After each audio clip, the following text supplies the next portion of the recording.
Hey everybody, it's Clyde. Welcome back to the Solo Lane tier list. We got an update for you. It's been 3 months since I've updated this. Oops. Even though there's a new patch coming, this is probably poor timing. I don't think anything is going to change. So we're going to go ahead and call it 9.8 because there weren't any Solo Laners that really got buffed or anything. So here we are. Some of them got some item buffs, but that's not going to change the meta of who's going to be picked very much. First thing is first, we got to take King Arthur to the top spot because he is the absolute most popular solo laner right now. And he gets picked a lot. Not really anything to say here. He just got big damage, very big annoyance in games, hard to kill as usual. It functions off of Glad Shield really well, which of course got buffed since 9.5. So that's an important one there. And of course, Uller is going to jump in here to S plus because his pick rate has gone through the roof. He is picked very consistently in pro games. And we have to consider all that. I mean, you think about it with Hunter popularity right now, it's not really that much of a surprise. Of course, this guy's got big damage, excellent wave clear, so he gets pressure there. Things like that. Very good solo laner at the particular moment. I am checking S to see if anybody's going to move from there. I do not think they are. I think S is about where it would normally be. Sen has fallen off a bit, so we're going to drop him down here to S minus. Not really getting played right now. Got to consider that and drop him down there. Mulan feels pretty strong right now with Soul Eater. So I have to give that to her and move her up into S. I think most solo laners, or most of the good ones, are going to have a decent matchup against her, so it's not really that big of a deal for them. And of course, solo hunters can kite her pretty well. So that's not a big issue for her. Or that can be an issue for her, but against most gods in the solo lane, if you've got a Mulan that's built Soul Eater, it's a pretty difficult matchup.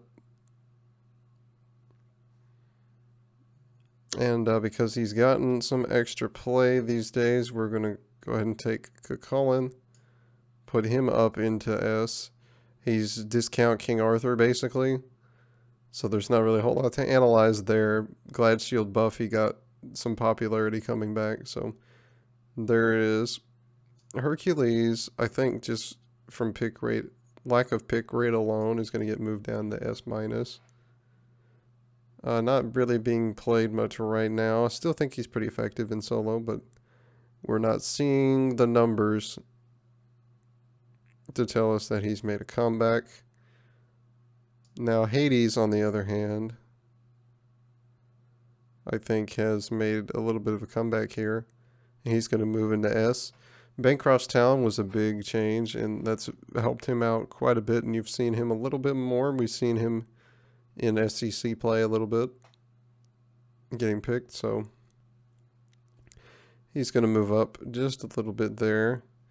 These guys will all probably stay down here. Any A plusers down here that are going to get moved up. Audio has seen a big comeback from where she was. And I think I gotta give it to her, put her up here in S. Actually, there. A little bit behind Chernobog there. RDO's getting played a lot more often. Obviously, as we have seen this as a favorite of a couple people. I have seen Hardcore and Variety picking her quite a bit recently. Got to take that into account. It's just with item changes and different things. She came back into the meta a little bit. Is anybody here? I think I got to give Karekin a little more credit. They move him into S minus, but there's not really anything to say about that. Poseidon, does he get moved? No, I still don't like that pick. I really don't like these gods being solo laners too often these days. They could still do it. Honestly, I think I'm going to move Bakasura out because he's not in that. He's not really in the solo meta anymore. He was for a tiny second, and then no one played him, so he's gone. Horus and Cthulhu are no longer nearly dead characters. And I think they will get some big moves here. Go ahead and put Cthulhu there. Anyway, Cthulhu, it's going to be up here. I think is a good spot for him right now. He's still not on the same level he used to be, obviously. It's going to take him a while to get back to there. I don't know if he ever will be. He's just not in favor right now. Of course, in comps where you've got the Morrigan, he's still quite popular in that situation. And we've seen him a little bit more, but not a ton more. He's not a nearly dead character anymore. That's all I can say. And then Horus is going to actually go all the way to S, because this god is pretty nuts right now, actually, in the solo lane. He's still got the big damage from his 2 and his 1 together. And of course, he's got self-sustain, healing. His ult is very valuable right now. That's the main reason why he gets picked. He's getting picked a lot more, is ult value. And so considering that, and considering who's been playing him and how often he's been picked, not nearly dead anymore. In fact, significantly improved. Gilgamesh is gone because this character is now officially dead in solo, because no one ever plays him in solo anymore. You'll see him sometimes from people, but this god just, his early game is completely dead. And so he just cannot play competitively anymore. It's unfortunate. Chang'e will still be down here because I hate this god and I want to remind people that this is dumb. I know I put her in B tier, but I can't put her down here because there are some things she can do. I still highly discourage that. Picking her, because I don't see a ton of value with her in the solo lane. And of course, anytime I've had Chang'e solos on my team, they've all been really bad. So we are going to make a few additions, I think, here. Of course, mainly Lancelot. This god is a crazy strong character right now. Of course, the usual Soul Eater Glad Shield combo that everybody loves so much. Straight into S+, though, because his damage is completely insane, even when you're doing a build that's got a few protection items in it. And, of course, a really versatile kit. Things like that. You got CC. Consider he's got a knockback. Does he have any stuns? I don't know. He's got a knockback. He's got slows.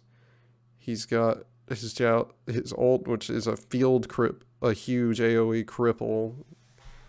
And that's with a lot of movement, and that's a very powerful ability to have. So Lancelot straight into S+. Very rare we get gods that go straight into a tier like that, high tier like that, but there you go. We still got some other guys that are missing that came into the meta right after 9.5, and I have lost track of where they are. There's a search tool, so let me... Alright, there he is. Robin, we got to talk about. Top of S right now, I would say SOT in a little bit after 9.5 made this god look completely insane, ridiculous, and unkillable. And then he was pretty solidly in the meta after that with the, again, Soul Eater Glad Shield combo. Even people experimenting with Lonos on him, which just makes him incredibly annoying because you can't get away from him and you can't kill him either. Huge pain to deal with. And but a better build might actually be go Sigil as your starter and get your usual Glad Shield Soul Eater and then just go Protection after that, and he'll still be pretty tanky like that, and you won't have the damage reduction. Ratatoskers, same way with the build. I think he's actually past Kleena now in effectiveness. These gods that do these Soul Eater builds with Glad Shield, that combo has been really potent recently, so they are, all those gods that can do that have gotten extremely popular and end up being pretty good at it. Rat is a particular case because Caduceus Shield fits well with him, and it makes his healing almost uncounterable. Alright, quickly, because he came out afterward, we're going to talk about Atlas for a second. I definitely think he's actually a pretty decent solo laner. There's a particular way you've got to play him for him to be effective, but he does work in solo lane, very surprisingly. So, you know, good kid, of course. Decent CC, he's got a slow, he's got a grab pull. He's got a stun, which is conditional, but it's a stun. And then his ult is really good in team fights, reduce everyone's protections. And then go nuts. Cam is out, so I'm going to drop out of the list because he's not being played anymore in solo. Now we're going to talk about the comeback of a couple of gods here. Thor, I think, has improved a little bit. I would say he's better than Loki, but again, god that has to be played a particular way. He's very high CC, of course, and he does use tanky items fairly well for an assassin. His passive is very helpful in team fights, which helps him to not have to worry about his power quite as much because he gets bonus power for being near enemies. And of course, like I said, 2 stuns, the wall, all the time hammers, good mobility, and good damage. So I think he'll make a little bit of comeback. Susano has made a little bit of a comeback. I consider him more versatile than Thor would be, though, in terms of assassins. Again, uses Soul Eater and Glad Shield pretty well. Has a lot of mobility. Has decent but not overwhelming crowd control. High damage output, despite even when he's still building somewhat tanky. So he's going to sit there in S-. Anybody else that needs to be moved in that I missed from the last time?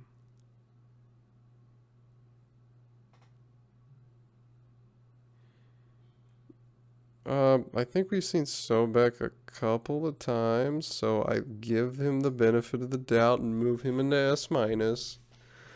He's just a god that never dies in lane, and that's really the most you can say about him. Having sustain tools in kit helps him out a lot. Mana sustain from the ult, so he can be efficient in lane, not have to use teleports as often since he can sit around. And he's very difficult to kill, obviously, because of his passive and his guardian. So he's one of those just lane management gods. He sits there, doesn't die, but he isn't going to win the lane without help. So he's a safety pick, you know. I was thinking about Tsukuyomi, but I think he's fallen out of the solo meta enough that I don't think he really should be placed. I could potentially justify Fenrir, but that's a pretty tough sell, I think, for solo right now, because, I mean, he's just not being played there. Even though he could very well do it, it's not something that the numbers back up, so I can't justify putting him there. Anyway, we tackled most of the things we needed to with the list today. So hope you guys enjoyed that. Like and subscribe if you did. Leave a comment down below if you want. As always, check the helpful links down in the description. And I will see you guys next time, but for some more Smite. Have a good one.